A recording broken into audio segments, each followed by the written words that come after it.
বিশ্বকে তাক লাগিয়ে এক অনন্য নজির স্থাপন করল দক্ষিণ কোরিয়া। দেশটির নতুন সরকারের শ্রমমন্ত্রী হিসেবে নিয়োগ পেলেন একজন ট্রেন চালক। নতুন প্রেসিডেন্ট লি জে-মিয়ংয়ের সরকার গঠন নিয়ে চলছে তৎপরতা, আর তার মাঝেই ঘটে গেল ইতিহাস গড়ার মতো ঘটনা।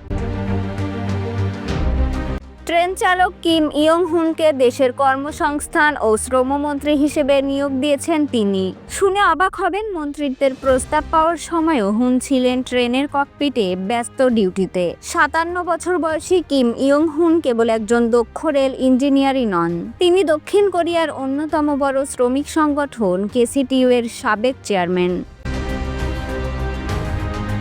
একজন শ্রমিক নেতা থেকে মন্ত্রিসভার সদস্য, কিম ইয়ং হুনের এই যাত্রা প্রমাণ করে জনতার কণ্ঠস্বর সত্যি পৌঁছাতে পারে শীর্ষ পর্যায়ে। এই সাহসী সিদ্ধান্তে প্রশংসায় ভাসছে দক্ষিণ কোরিয়ার সরকার। বিশ্ব বলছে এটাই সত্যিকারের গণতন্ত্র। ডেস্ক রিপোর্ট, প্রতিফলন।